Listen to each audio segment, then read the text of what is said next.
Now, I want to play again, cut one. I want you to listen to this again because it goes to our answer. Listen. White people's expectation is that we need to take their attacks with gratitude and apologize for our anger. If not, we're overly sensitive and crazy. Our rage is the real problem. Except nothing makes me angrier than a white person who tells me to not be angry because they have not seen real anger yet. I did this for years in a psychoanalysis, where every time I got angry around race, this white called me psychotic. She told me that the problem was that I was, quote, too smart, and that I either had to be psychic or psychotic. Her interpretations had nothing to do with me. Psychoanalysis was used as a weapon on me to hide aspects of her mind, a projection which I'll unpack. She'd attack me through racist interpretations and then make my anger, quote, the problem. I spent years unpacking her racism to her while she charged me cash money for years.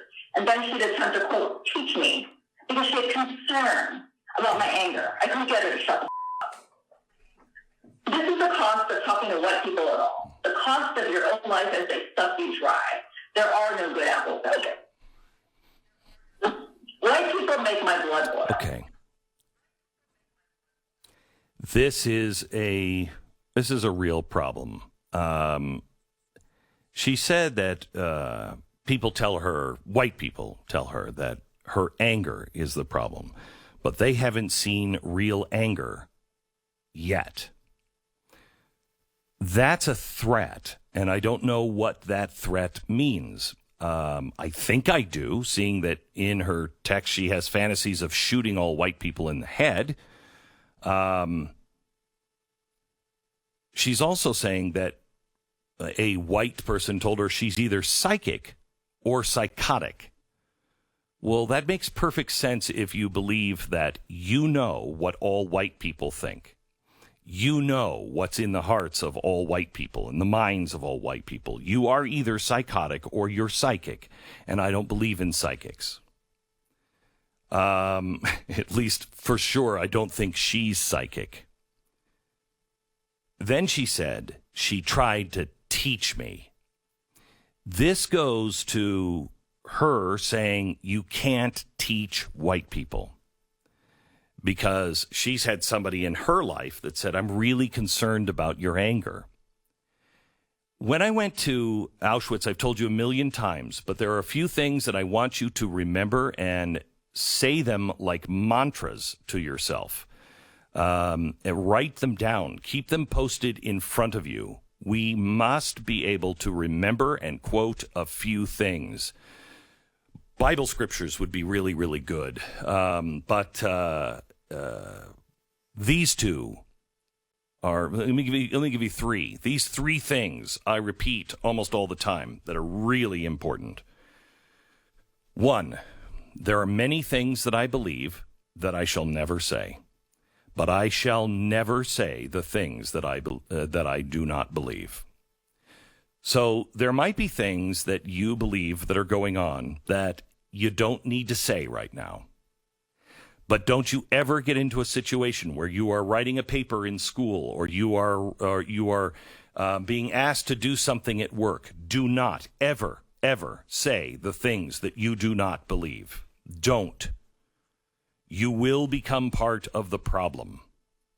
There is a reason they want you to write these things down. There's a reason they want you to study them and say them out loud and be in groups while you say them. It is imprinting that on your soul. You cannot do that and not be changed. The second thing is from Dietrich Bonhoeffer. Dietrich Bonhoeffer said, silence in the face of evil is evil itself. Not to stand is to stand. Not to speak is to speak. And God will not hold us guiltless. We must stand. We must take a stand. We must speak out because this is evil. And anyone within this, I don't care who you voted for, you know this is evil. And a sign that this is known to be evil is this woman's getting pushback even from the left. Now, she's not being banned until 2024 because, she could be a danger to our society. But she's at least getting some pushback, which means even the crazies know she at least shouldn't have said it out loud. That's the scary thing. There are many people that will believe this, but will drop the radical pose for the radical ends. The last thing you need to remember, and it really pulls off of this, she said, this woman told her that her rage is a problem. Yes, rage is a problem. Name the thing that you have ever done when you were in a rage that you're proud of. I'd like to hear from you. If you have something that you've done in a rage that you are proud of, call me. The only time I can think of anything that might have been done in a rage that I can't believe you'd be proud of, but maybe was for the good, and listen to this carefully, was when rage is used as a weapon. When you're in war, become enraged. It's a good thing because all of your other senses stop, all of your other roadblocks, all of the neurological bridges that stop you from killing someone. When you're in a rage, you will kill. So I guess maybe it could be said that rage is a good thing in war. Maybe, but not if you're really good at war. I am speaking as a novice here. My apologies to anyone who's actually fought in a war. But I would imagine the cooler you can maintain your head, the better soldier you are. Rage might be good to get people to do it when they didn't want to do it. I think of Fury, the movie Fury, where they're like, you got to hate those Germans. Hate is good when you're trying to kill people. So when she says, my rage isn't a problem, my anger isn't a problem, and she follows it with, because you haven't seen real anger yet, what does that mean?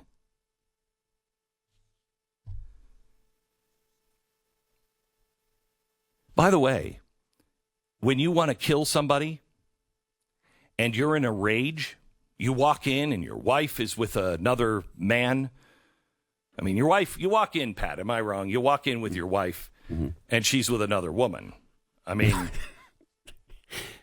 that would lessen my rage. Yeah. Be Miller time. But if you walk in to the room and your wife is with another man, you can be enraged, and you won't get first-degree murder. You can get second-degree murder because you flew into a rage. Right. She said, they want us to apologize for our rage. How many times have you had to apologize when you flew off the handle? Even if it was justified in your own mind. This woman is from Iran. And I find it interesting because if she came over here to be free, she should know better. What does Iran or the Islamic countries include in their judicial system, in their sentencing in particular, that we do not? The person who gets to sentence the guilty is the victim. So if you had a violent rape, this never happened in Iran, but let's just say that you were raped violently by 3 men, and somehow in Islamic country they would find the men guilty. You decide the punishment. We don't do that because you're too close to it. You can't balance justice and mercy.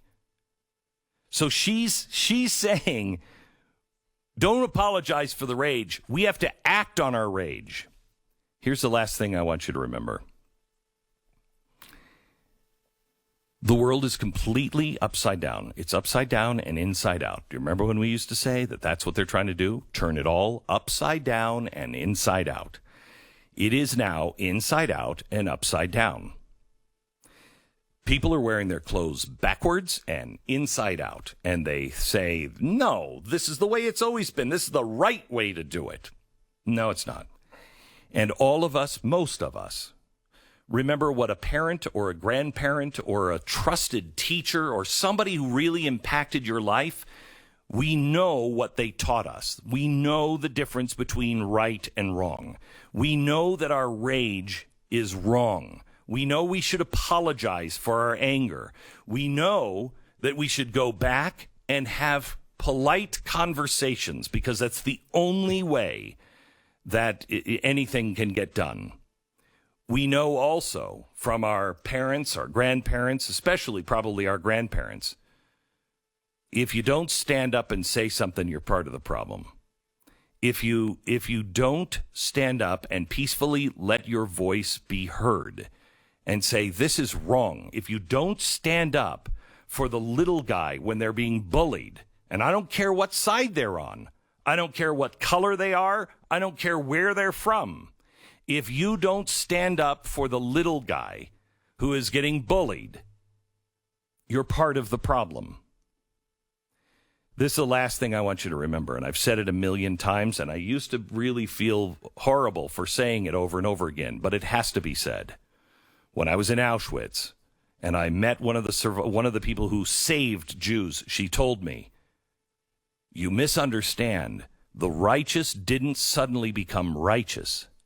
They just refused to go over the cliff with the rest of society. That's where we are. Don't go over the cliff.